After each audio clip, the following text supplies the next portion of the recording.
Hello and welcome to the Hugh Hatrick Show here on a Friday night, broadcasting from the northeast of England on YouTube.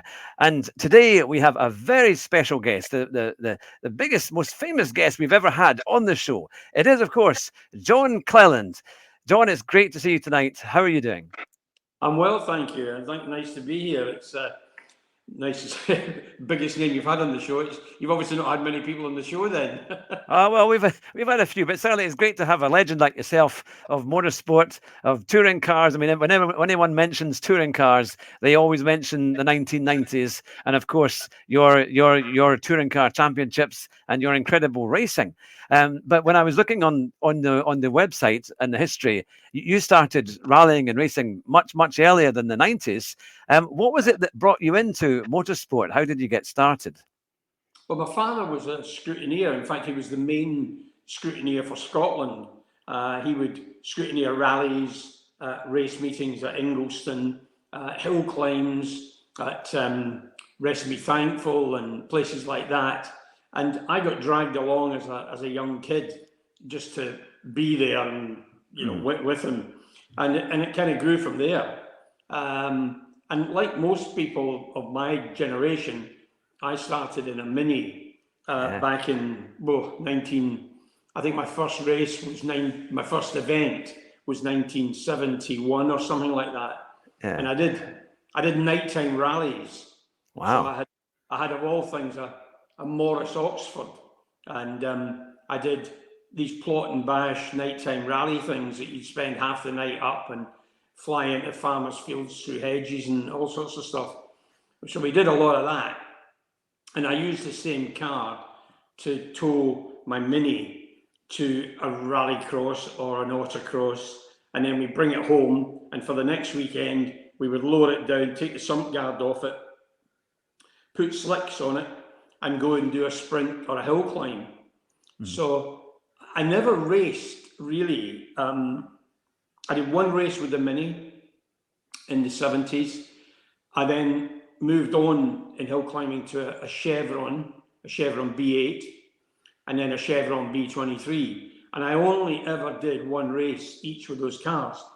My father was, having been in the industry for so long, and he was very good friends with Jimmy Clark and Jackie Stewart. Mm-hmm. So in that era, there was always people dying in race meetings. Yeah. And I think he had that sort of fatherly protectiveness about, no, you're not going to go circuit racing because people die there.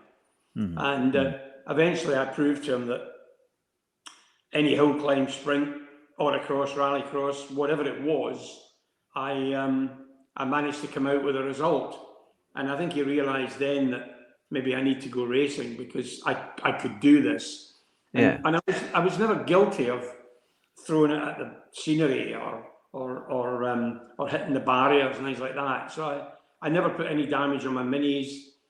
I did the hill climb championship. I won the Scottish Hill Climb Championship at the road car section of it with an Opel Kadett, and I think I put one mark on it at Doon, and I won a championship there. So I was never guilty of damaging cars. It was only when I got into touring cars that it was kind of Robbins racing, and that's when it became a little bit more brutal, because if you didn't get somebody, they would get you. So it was a matter of get them first. Yeah.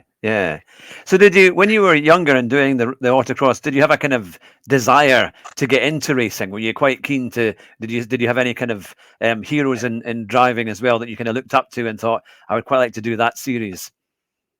Probably not in the early stages, no. It was just an excuse to not cut the grass at weekends. And it was really just to get out and about.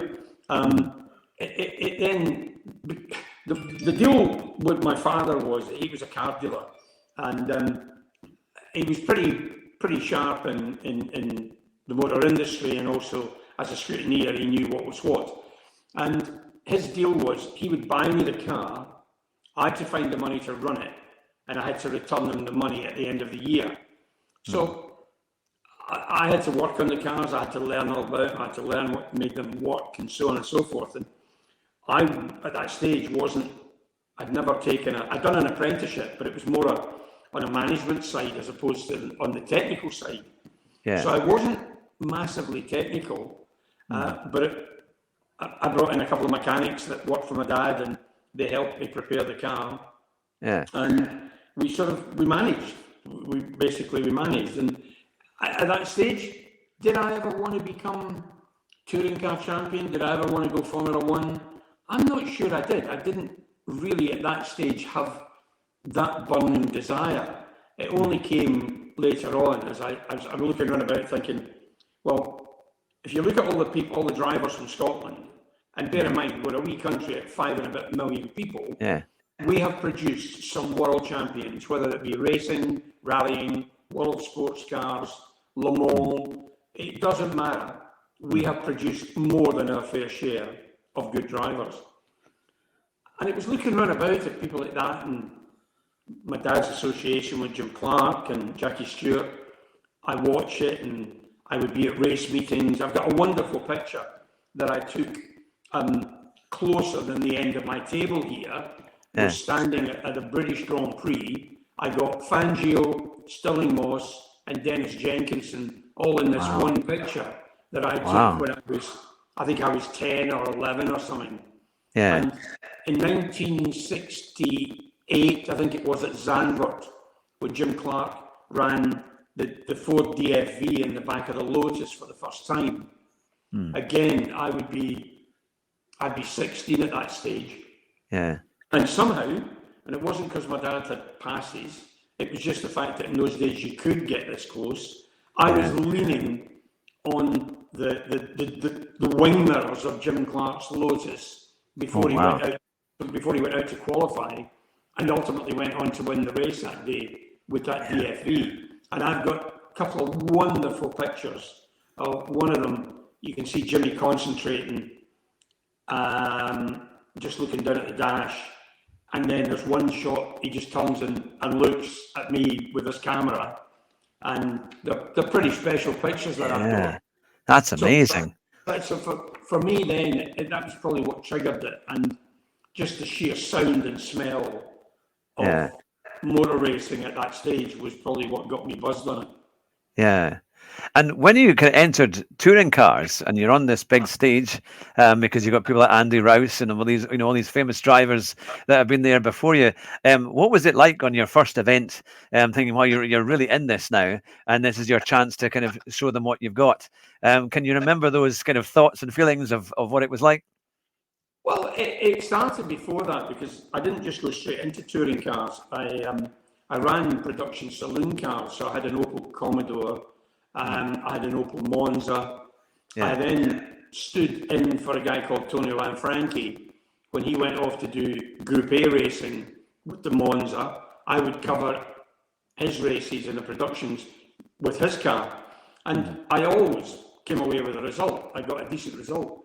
But the first time I went to Thruxton, and I mean, my saloon car heroes in those days were guys like Jerry Marshall, Tony Lanfranchi, Barry Williams, and guys like that. Andy Rouse was above that level at this stage. He was already racing in what would turn out to be the British Saloon Car Championship, but I'm in that lower level. And I remember I was starting to go to circuits in the UK I'd only ever seen on television, I'd only ever read about, and I went with my Opel Commodore to Thruxton, right down in the south coast of England, the fastest track in the country, and probably the most committed circuit that we have in the UK. Yeah. And Jerry Marshall was quite an intimidating person, and he said to me, "Have you ever been here before, son?" And I said, "Well, no, I haven't, Mr. Marshall. I've never even seen the place before. I've never driven around it." Because of the noise issues at Thruxton, there's not many test days there that you're allowed to have noise days. So I never got a chance to practice there. And I went out in qualifying, but he said to me before I go to that, he said, "Have you ever been here before?" And I said, "No, I haven't." He said, "Well, you'll not be in the first 10 rows of the grid, son, so don't worry about it." and in those days, production saloon racing was a big thing. It was the Uniroyal series and the Monroe series, I think it was. So there's a lot of cars, a lot of people, a lot of drivers that went on to better things. And out we go. And we ended qualifying, and I was on the front row of the grid with Jerry. Wow. So I was either first or second. I can't recollect. I can actually tell you for sure because I've got a note of it. But I am sure that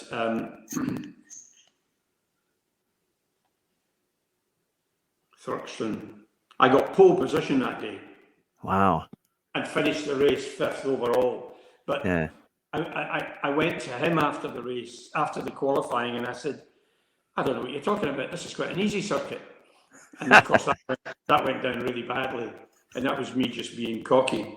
But I ended up getting quite a number of pole positions, race records, and some really good positions in that season.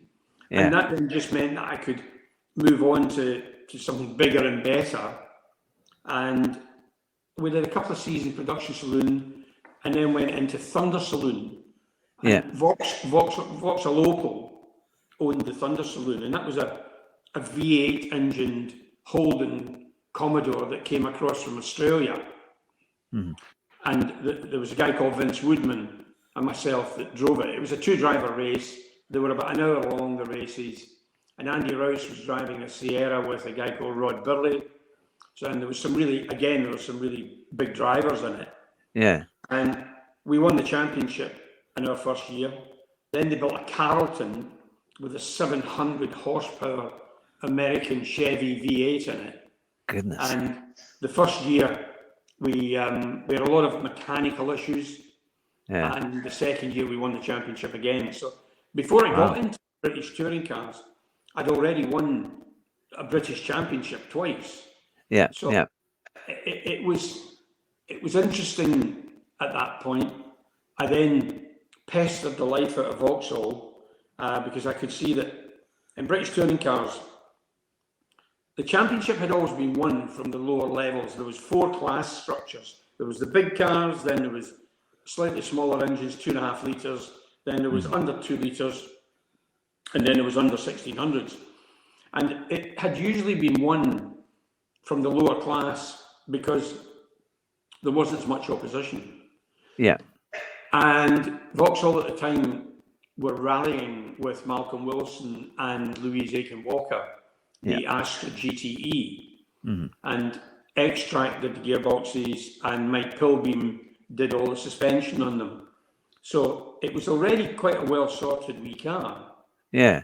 And Vauxhall gave Dave Cook Racing up in Yorkshire a couple of body shells and said, right, get on and build a race car. Yeah. And we went out and won the championship. I think we won the class on every event bar one where I think it lost the front wheel, and we won the championship.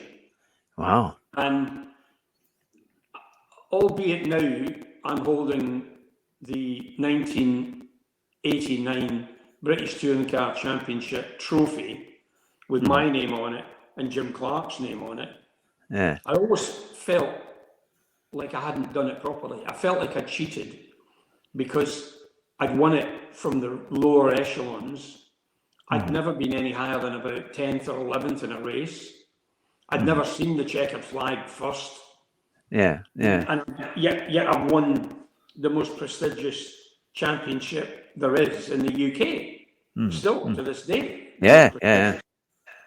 And it wasn't until later on in 1995 when I won it with the Cavalier that it really, really meant something to me, because I'd won it from the front. There was only one class.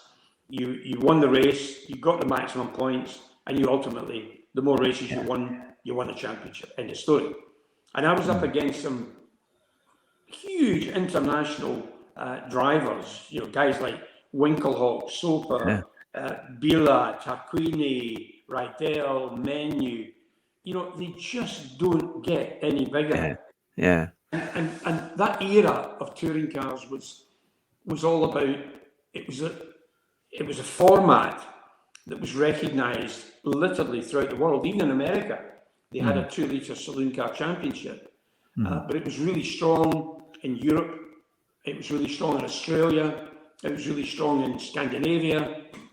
So much so that we ran a World Cup event, and the first World Cup event was held at Monza, and the second one was held at Donington, and the third one was held at Paul Ricard.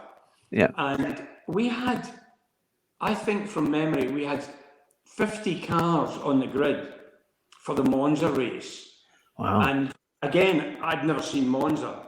Yeah. And it for me is absolutely motorsports. The hairs on the back of my neck stood up as I drove in to the Autodrome Monza. As I drove in, I saw the old bank circuit, the history, everything about the place. It just made the hairs on the back of my neck stand up. It was such an iconic location. And here I was going to be in a race there. And at the end of first practice, I was fastest out of about 50 drivers. Wow. And recently, I was clearing an office out in the house here, and I found the timesheets from that particular event. Yeah. And if I took the names on the list, there were probably, out of 50 of them, about 12 of them then went on to drive Formula One cars. Probably another dozen went on to drive DTM, the saloon car series in Germany, the DTM. There'll be another dozen of them went on to drive in world sports cars, Emanuele Pirro, Frank Biela, Laurent Aiello,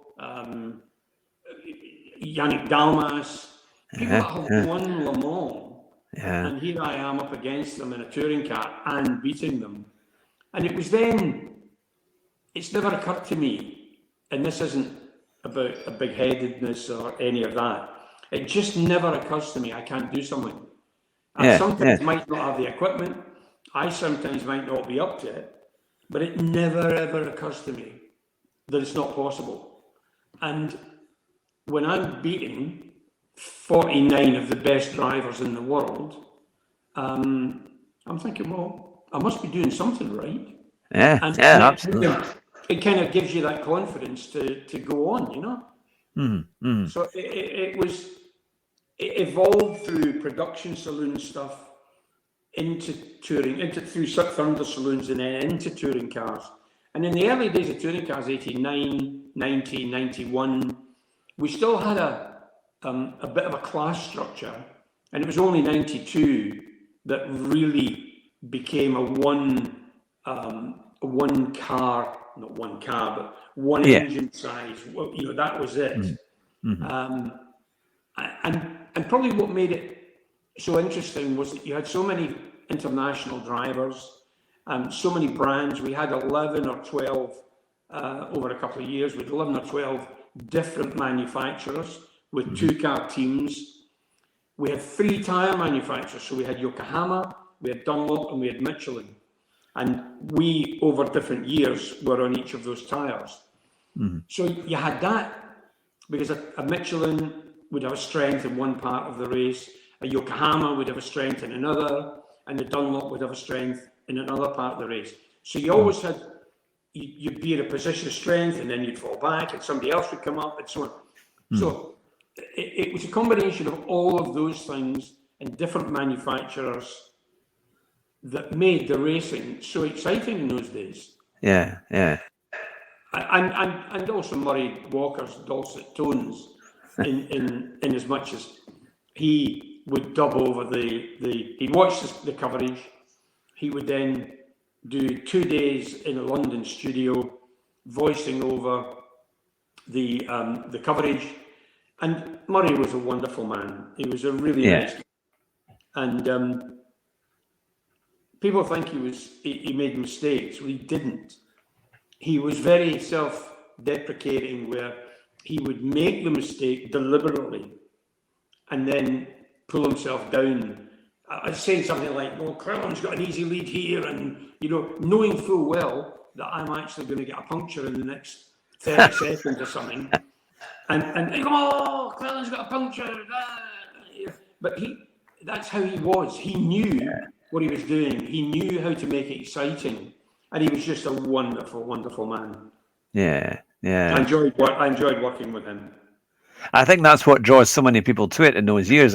It's not only could you go and buy the cars, or they had whether it be a Cavalier or a BMW, you could go to the showroom and buy a car that was racing at the weekend there in front of all these crowds. But it was just, I say, the closeness, and as you say, Murray Walker doing this amazing commentary. In terms of the actual performance of the cars, I mean, they were a lot of horsepower, and they seemed to be quite edgy. Were they very tricky to drive, or were they quite fun to drive? No, anybody that they had 300 brake horsepower, and they weighed 975 kilos. That was the deal. And the BMWs had rear wheel drive. We had front wheel drive, and most of the cars were front wheel drive. Then you had the Audis that came in with four wheel drive, so there'd be a bit of a weight parity situation there. Yeah. And it worked really well. If somebody that's driven a touring car from that era says that it's easy to drive, then they're not driving it hard enough. Yeah. Because they are very tricky, they're very twitchy, and they're constantly trying to kill you. Because the back tyres are only there to stop the back bumper dragging on the ground. They do nothing else. And they're constantly hopping around. And if you imagine, it's only 975 kilos of a car. Most of the weight's on the front and not on the back. The car was light on the back, and it was constantly hopping around, and it constantly was trying to bite you. So anybody that says, "Oh, yeah, I've driven one of them, they're easy, they're lovely things to drive," they're talking baloney. They've never driven it hard enough. And as soon as you start driving it on the absolute limit, you know it's going to bite you. Yeah. Now, I know I've got lots of people in the comments here who have questions as well that we'd like to put to you. And hopefully they're good original questions, because I know you've probably taken many of the same questions many a time. But one driver comes up, and that name, of course, is Steve Sofer. And in that time, I remember in 1992, it seemed he was pretty brutal, to say the least. But you came out with a very good quote of saying that he was an animal, or drove like an animal at the time. And I think you were very kind of right in saying that. At the time, the emotion must have been incredibly high, because you were on target to get the championship, and he really wasn't in it.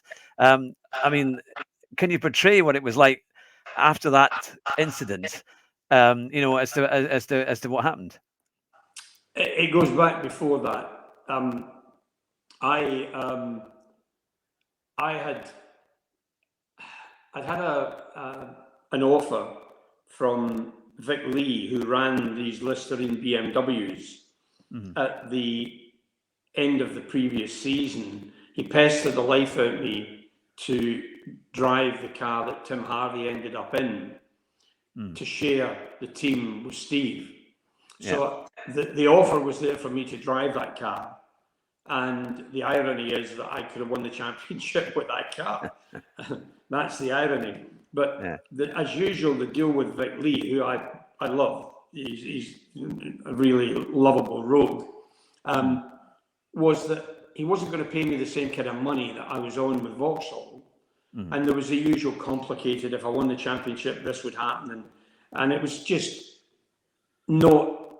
I didn't feel right with it. And I also thought, Steve at the time was doing the DTM in Germany. He was BMW's favourite child. Would I get a real deal, or was I just there to make up the numbers? So I went back to what I felt comfortable with. And on reflection,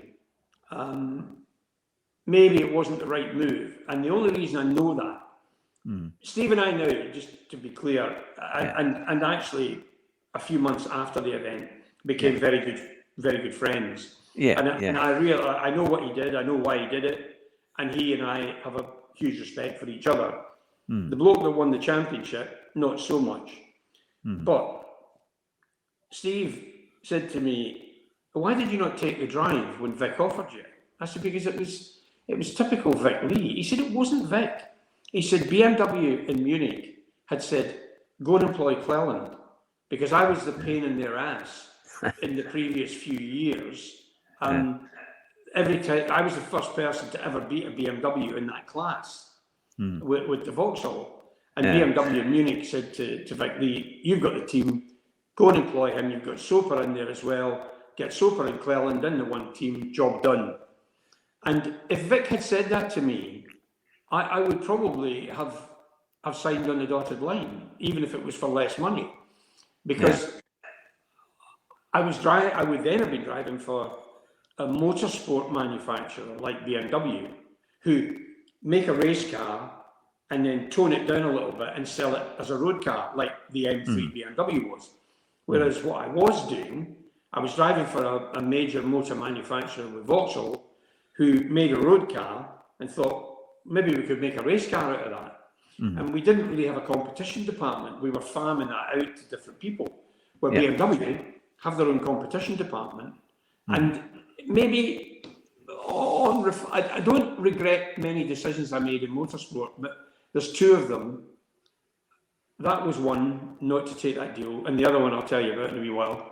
But Steve and I got very close, because after the event, it was plainly obvious what happened. And all I had to do was to follow Harvey over the line, and the championship was mine. I didn't even have to beat him in any position, as long as I was 1 point behind. And I had it all worked out in my head, because fortuitously I could drive the car and think at the same time, unlike a lot of other people I've raced against. But we were heading for court, because the RAC Motorsport Association wanted somebody to blame for that incident, because it single-handedly put touring car racing on the map. It was on the dailies. It was on it was on the daily papers. It was on a front page of every motorsport magazine, because it was a quiet weekend. There was no Formula One. There was no World Sports Cars. There was no rallying. It was the final of the British Championship. So it made the front pages of everything. And of course, Steve and I became household names as a result of that. But what I don't think many people know, but Steve and I had shared an Opel Monza with Tony Lanfranchi a number of years previously in the Wilhire 24-hour race. So the three of us knew each other. The three of us had shared a car for 24 hours, and we had no problem with each other. I met Steve's wife before Steve did. So, I think we did not have any issues. We had nothing. I realised he was there to do a job of work. I realise that now, and maybe my naivety of trusting him more than I should have done meant that I lost out that day. He'll argue differently.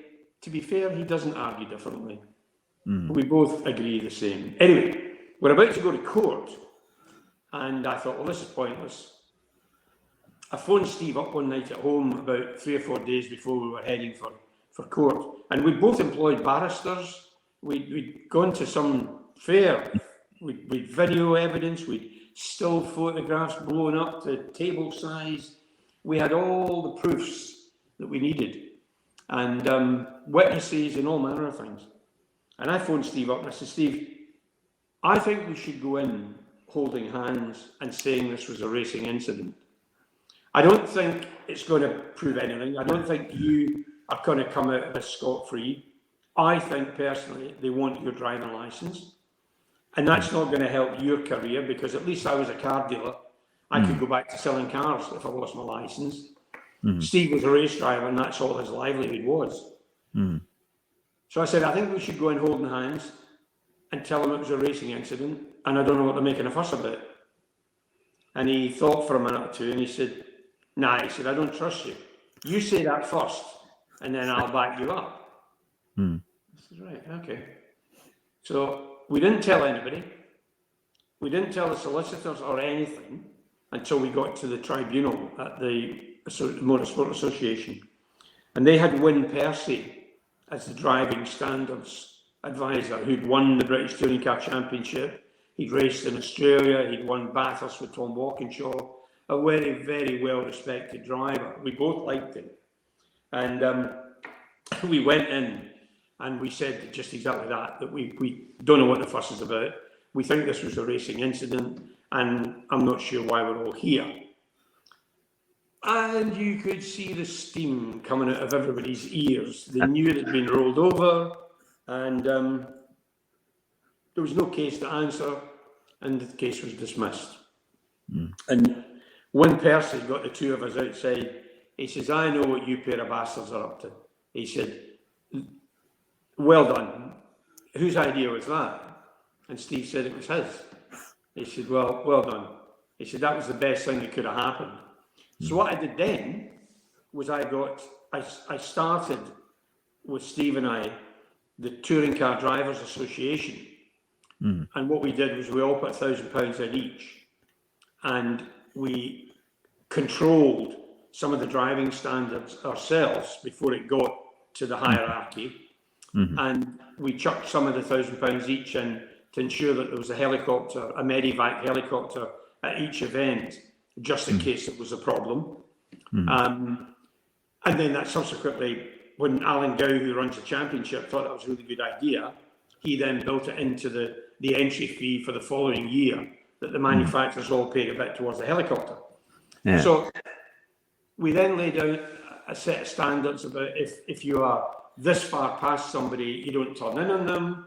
And if this happens, you're going to be in a wee dark room and there's 2 or 3 of us going to be having a conversation with you. So something good did come out of it. And as I say, Steve and I met 3 or 4 weekends ago at Brands Hatch down at the Super Touring event down there. And we sat and we had a couple of hours having something to eat and a cup of coffee and and people kept coming up going, you two talk to each other? I thought you'd want to stab each other. So whilst he was a nuisance that day, he was paid to do a job of work, which he did admirably. And I lost what I felt was mine, but I wasn't going to get it back. So going to court and taking him apart at the seams wasn't actually going to help. So the best thing was for me to do what I did. But anyway, that's how it was. But, and the irony of all of that too, because the penultimate race in '92 was at Donington. And I had been testing about 3 weeks beforehand, and it was actually the very last open test day that touring cars ever did. In other words, we shared the track with Formula Fords and Formula One cars and God only knows what. And that was the very last time it ever happened because it was too dangerous.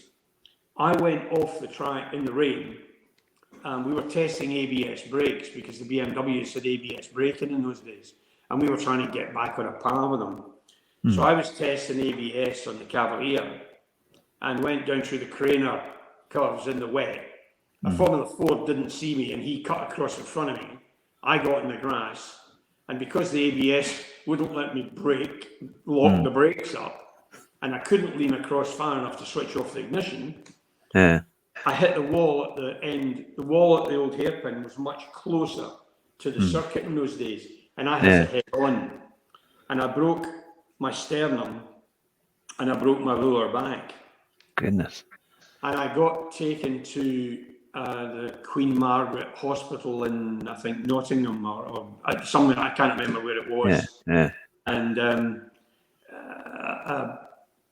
I was in there for 3 or 4 days and then ended up getting on a flight home, really painkillered up and, padded. So because your sternum, obviously, every time you breathe, it's opening out, and that in conjunction with a broken back, which is a bit of drama. And I'm thinking, had I not been leading the championship at that stage, I would just have packed my helmet in my bag and said, well, that's the season finished for me, put somebody else in the car.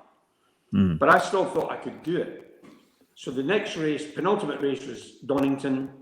I got up in the morning, pulled the curtains back, and it was pouring with rain, which was the best thing that could have happened because it would have meant that I could run with the seatbelts a bit slacker.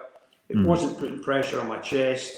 And the doctor at the circuit had jagged my stomach jagged my sternum with painkillers, and I was on all sorts of stuff to dissipate the pain. So whilst I was lying in the hospital in Nottingham or wherever the heck it was, I got a phone call from a guy who was going to run Team Renault the following year on behalf of the French, and he asked me if I would be interested in sharing the car. Alan Menu was going to be the other driver, and would I be interested in driving it? And we talked money, and the money was pretty good. And I said, well, actually, I'm in hospital at the minute. Here's the reason why. I said, but what we should do is talk at either Donington or Silverstone and see how we go. Anyway, long and short of it, I didn't go there, and Tim Harvey got that drive. So not only did I get offered this BMW drive, I was also offered his Renault drive. So that gives me great satisfaction to know that I could have made him completely unemployable for those 2 years. But it was a really great time, because in touring car racing then, for instance, when we were in Dunlop, we were virtually exclusively Dunlop. I think I put the car in pole position at every single event that year. I can't remember what year it was.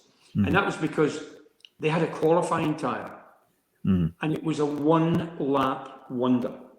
You couldn't do 1.5 laps, and you certainly couldn't do 2 laps with it. And if you got it wrong on the warm-up, you got too much heat in it or not enough heat in it, it didn't perform right, and you just had to get it bang on. But it was a 1 lap wonder, and then it just became chewing gum, and you would just throw it in the bucket. And we were throwing these tyres at it. It was a wonderful thing to drive, because a front-wheel drive car that has got front end, it's got stick, it's got grip. It's such a wonderful car to drive. And for that 1 lap with those qualifying tyres on it, you could do anything with it. And it was just such a wonderful experience to have that. So it was money, no object. And then we moved to Michelin, and they would do a tyre test in Vallelunga over the winter. And you go down there, and it's, 28 degrees of heat, and you're on the big track, and they've got a big track and a little track, and the big fast track, and there was BM, there was Ford, there was Renault, and there was us. And you would get given a set of tyres, and you would have to do 5 laps, come in and describe what they did at various points. And then just to make sure you were paying attention, they would chuck in the base tyre again somewhere and not tell you, just to see if you went, that's the standard tyre you've just given me there. That's the first, yeah, right, fine. So you're paying attention. And I mean, there was trucks loads of tyres would arrive there, and we would be there for 3 or 4 days, and you would just be getting 5 laps in, another set of tyres, 5 laps in, another set of tyres. It's just brilliant. And they said, right, on Wednesday, we're going to do wet weather testing. I said, I thought the forecast was really good. It is, but we'll wet the track. So they had the small track out the back at Vallelunga. It's quite a tight wee thing. And they would put 2 water bowsers, and they would do precisely 2 laps each. So they knew exactly how much water was on it. And then we would only do 3 laps on these tyres, and then in. And you would talk about them, and then they would put the bowsers back out again, and then you do another 3 laps, and then. And it was just to work with a manufacturer that was that professional and that money no object. I don't know how many hundreds of wheels that we all had each, and they were just mounting up new tyres. I'd never seen so many new tyres in the whole of my life. And they were all for me. So it was wonderful. And it was at a time when we were really lucky to be involved in that era, because the manufacturers, if they won a race on a Sunday, they undoubtedly sold cars on a Monday. And from 89, from up to 89, I was a Vauxhall Opel dealer. And then in 89, I took Volvo. So during my intense period of touring cars, I was a Volvo dealer.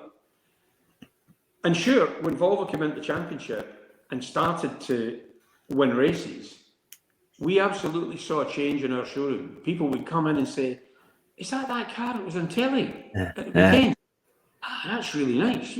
And to take it to that ridiculous level, had ProDrive not taken Colin McRae and a Subaru into the World Rally Championship, Subaru would still be a piece of junk that farmers were taking bales of hay down the fields with. Were it not for Colin and his flamboyance and ProDrive and their brilliance, that changed a boring brand into a supercar brand, a special, even to this day, a special brand that people fondly think of when they think of Colin and rallying and so on.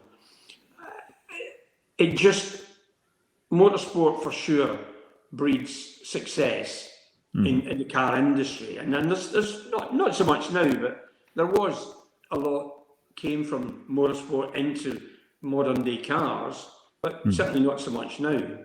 Yeah. In our day, if the Volvo won, then I can tell you we did see people come in and ask about it on the Monday morning. Yeah. It must have been a great feeling. And it was exciting going into a car dealer and seeing cars that you saw racing at the weekend, and there they were in the showroom ready to buy. And of course, you had things like Volvo T5s, didn't they? They were amazing machines, and lots of really great kind of sports cars.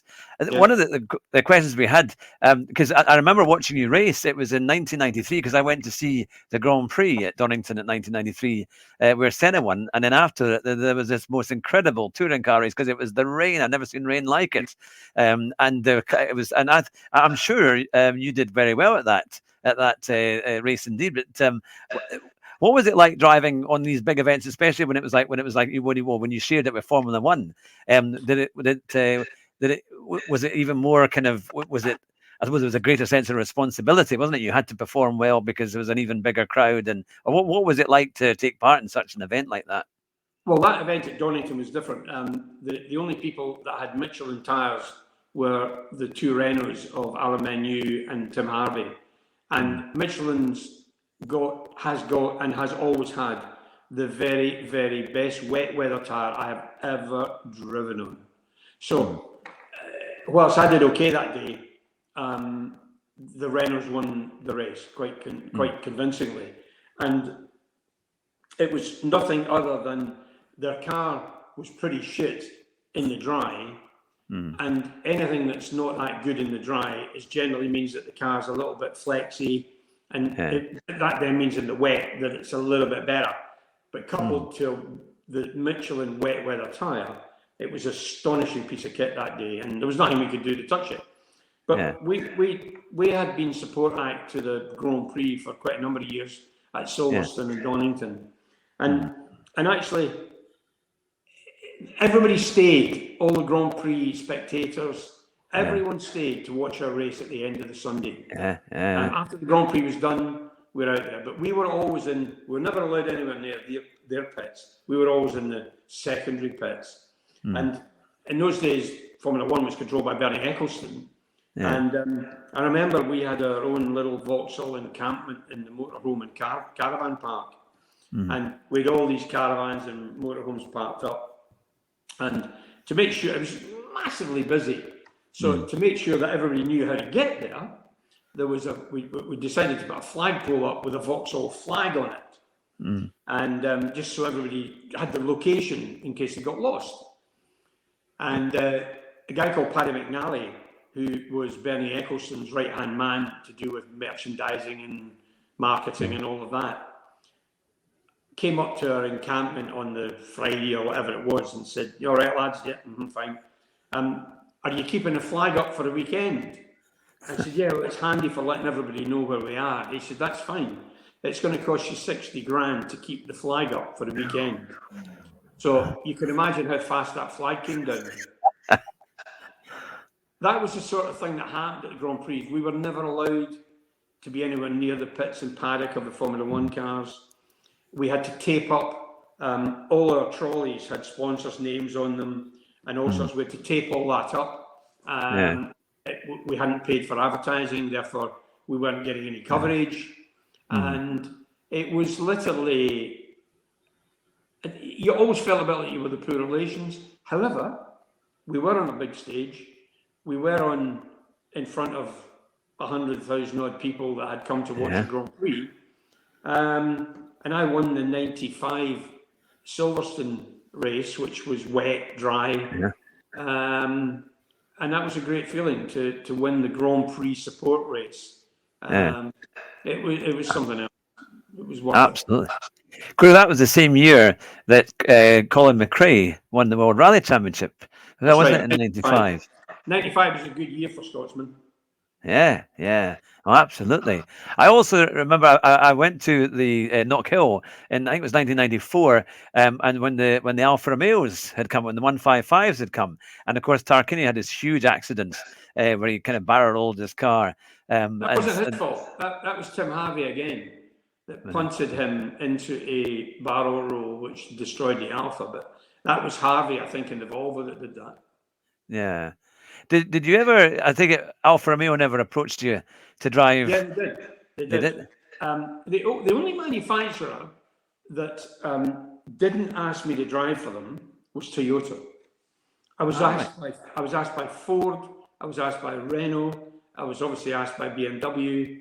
I was asked by ProDrive, who were going to run an Alfa Romeo team with Pirelli tyres, Martini sponsorship, and I was to be one of the drivers, and the deal never came off. And the one, as I alluded to earlier, that I do regret not signing was I always tried to get a 2-year deal from Vauxhall, so there was a bit of security. I knew I was getting paid. I knew I had a job the following year, and I would never get one. They wouldn't give one. It was an annual contract. To be fair, most manufacturers only gave 12-month contracts. And I eventually got a 2-year deal, 95 and 96. And I thought, well, that's a result, because 95, I'm pretty nearly certain I can win the championship. And 96, we're building the Vectra. And we've already started now, early in 95, to build the car. So it'll be fantastic by the time it runs a year from now, which it wasn't.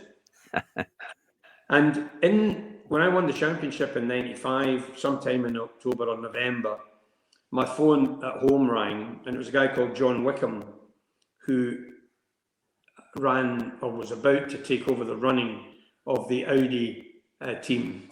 Frank Biela, he wanted me to share a car, an Audi, an A4 with Frank Biela. And I said, well, unfortunately, I've signed a contract with Vauxhall.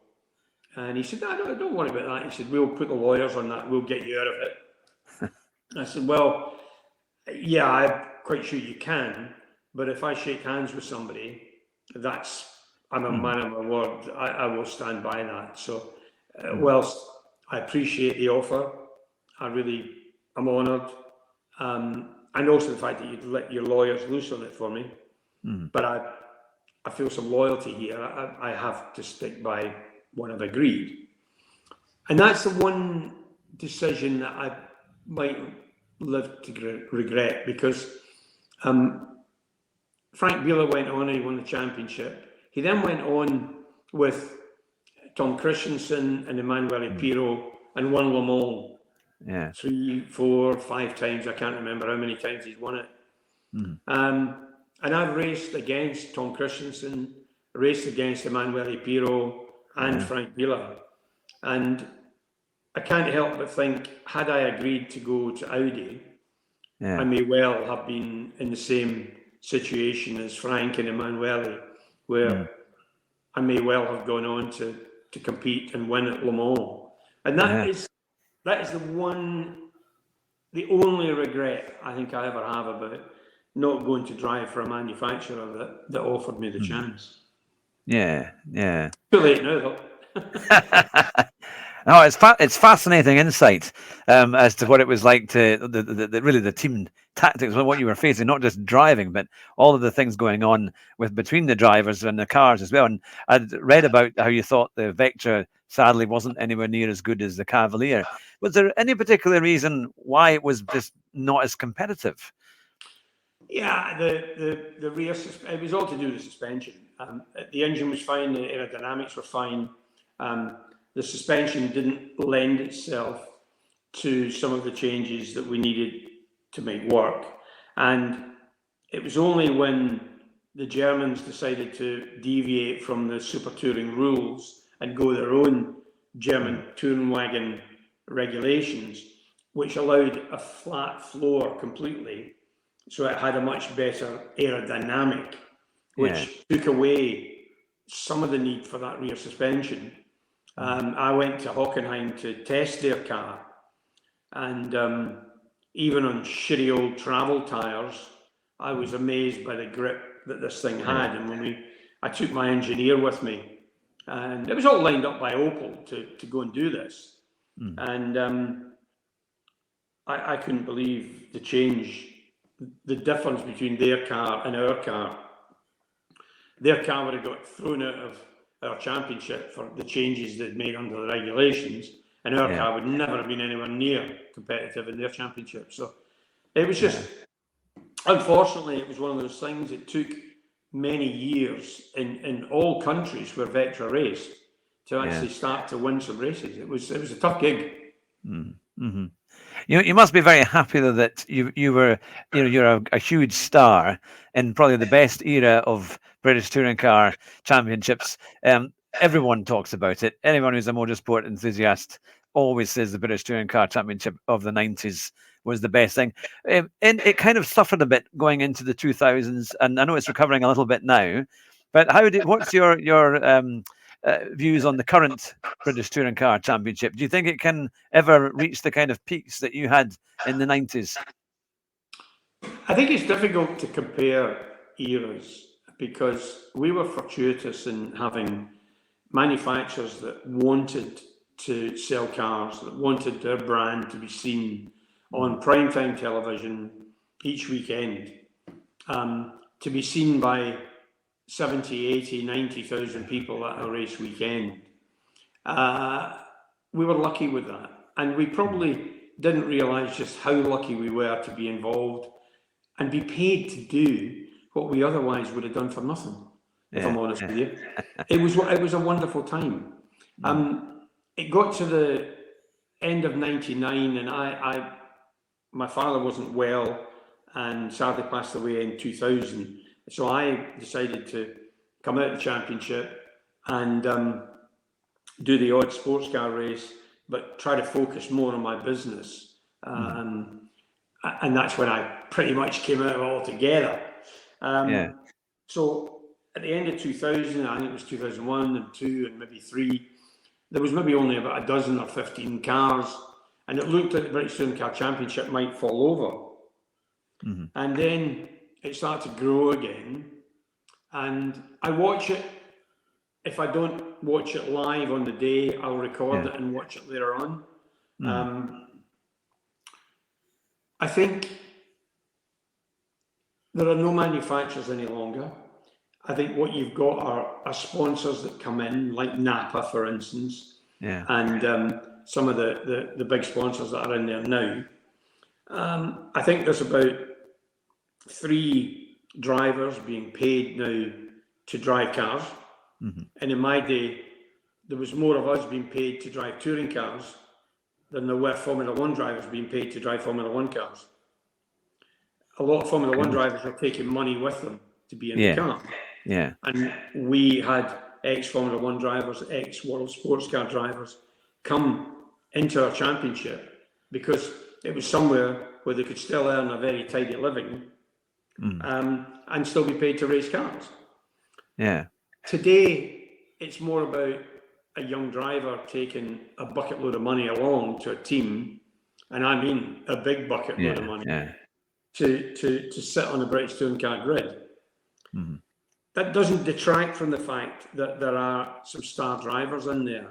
There are 2 that stand out head and shoulders above everyone else. and then there's a few that are on the next level. But the one of the two is that notch above everyone else, is Ash Sutton. Yeah. Ash Sutton, for me, is the best pedaler I've ever seen in a touring car for years. And I've raced against some of the best. And I watch what he does and how he does it and what he thinks. I can nearly think what he's thinking as he's doing it. And he's astonishing. He's won it in front wheel drive and rear wheel drive. Yeah. He'll win the most races was Jason Plato won 99 races. Yeah. Ash Sutton will win more than that. And he will win more championships than anyone else. There's no two ways. The next guy who's only a rung below him on the ladder is Tom Ingram. And on his day, Tom is every bit as good as Ash Sutton. Yeah. Ash just pulls something out the bag and you think, where on earth did he get that? And then you've got a bunch of guys there like Colin Turkington and so on, who are super drivers, super drivers. Yeah. And then you've got some lads at the other end of the grid that are, on a reverse grid. Yeah. They might have a half a chance and so on. But I mean, I watch it. I think it's still great racing. I can see the attraction from the spectators and the viewers on television to watch it. The coverage is good. So I think it's a championship that will never, ever die. Yeah. It is the core of British motorsport that everything else is built around. You've got Lando Norris in Formula One at the minute. Lando Norris competed in Ginetta Juniors. That was a backup to British touring cars. And there's a whole number of drivers that have come through various lower level bolt-on championships that the touring car series has, whether it be Porsches or something else. And they've gone on to greater things. So the package itself is astonishingly good. And were it not for its rather autocratic ruler, Alan Gow, I think the championship may well have died a number of years ago. But Alan is committed to that, has been committed to that championship and still is committed to making that championship a success. And his ideas and his thoughts, and whether you like him or loathe him, he has kept that championship what it is over the decades and deserves all the credit for it. And he and I got on really well and we've had some fun together. And it was him that got me the drive in Australia for the very first time with Peter Brock in 1993. Because Alan was Peter Brock's manager down in Australia before he came across to work for Andy Rouse. So it was Alan that got me into Australia. And I then went back. I've been back there a couple of dozen times, but I've done 13 Bathurst 1000s and about 8. There's the pre-race to that is a 500 kilometre race either up at Queensland or at Melbourne. And I've been there. I've done 24 races over there now, and it was because of Alan Gow getting me in the door there. So I owe him a lot. He's hard but fair and good fun. Yeah. So is Bathurst then one of your favourite tracks overall, or? I would say any driver that races at Bathurst will come back saying, wow, that is the most astonishing place. I mean, it's a 1,000 kilometre race. Depending on the weather, it can last up to 7 hours. You're in the car for about an hour and 20 minutes each. And you come in and change drivers. You're doing just shy of 300 kilometres an hour at the end of Conrod Straight. And you really have to focus because you're not always racing against people of the same ability or car ability or driver ability, because it's such a big grid, and with pit stop windows and things like that, you could be coming up against somebody that's a bit of a weekend warrior, or you could be coming up against somebody that is an absolute Australian Tour car champion. So it's an interesting race to do, and I love it, absolutely love it to bits. It is my favourite track in the world. And again, I was offered the chance to go and do a couple of seasons down there in the championship, and the offer was there to do it. But I, at the time, had a young. I've got 4 kids, and at the time, it would have meant lifting family, wife, and children, and moving to another country. I've got a business here that it didn't matter whether I was racing at Thruxton on a Sunday, on an Easter weekend. I would leave, pile the kids in the motorhome, leave for home, drive back to Peebles, put the kids in bed, get up at 8:30 the next morning and go to work. That's how I ran my motorsport and my business. And I think that was a good way to do it, because it meant that if I'd won a race that day on the Sunday, I'd get up on the Monday morning and I'd be, I'm Jack the Lad and this and that and the next thing. You know, like a lot of these guys, they didn't have a day job, whereas I did have a day job. And my brilliance from the day before, if you could call it that, was very short-lived, because I was right back into my business and the problems that brings with it on a day-to-day basis. So I think it gave me a fairly good grounding of what was required. So I think I did the right thing. It was tiring. It was lucky I'm still married to the same woman and I've still got the same children. But it was tiring, but it was fun. Yeah. Oh, it's been an incredible success story, and I used to live in the Scottish border, so I know what it's like driving from Silverstone back up the Scottish border. It's a long journey, especially on a Sunday night when it would have been you'd have been working all weekend, and that would have taken a lot of adrenaline to get you back up there and get it all sorted out. That what would you say of all the memories that you have of the years that you've driven in? What's been your most favorite kind of memory overall? There's too many really, because I've raced in so many different categories. I've rallied. I even did the Scottish Hill Rally in a Land Rover, in a Bowler Land Rover a few years ago, and came, I think, 4th overall. I think. Wow. I've raced in Australia. I've driven DTM cars in Germany and Italy, and I've done all sorts of stuff. I've driven NASCAR in America. I went out there and went to meet Richard Petty. I met Dale Earnhardt, and I did some testing at Charlotte in a NASCAR with a view to, could I get into NASCAR and be one of the good old boys? I've got so many good memories, and I think my rallying was fun. I rallied in '76 because I was a Colt dealer in those days, Mitsubishi Colt. And of course, there's no racetracks in the borders, but everybody did rallying. So I thought, well, from an advertising point of view, I'll do the Scottish Rally Championship. And we did the Jim Clark, which in those days was into Kielder, then across into the Otterburn Ranges, and then back into Kielder, and then back into Otterburn Ranges again, and then back to Duns. It wasn't on closed roads. And then there were other rallies that had tarmac stages on them. Well, every time there was a tarmac stage, yours truly was right on the button.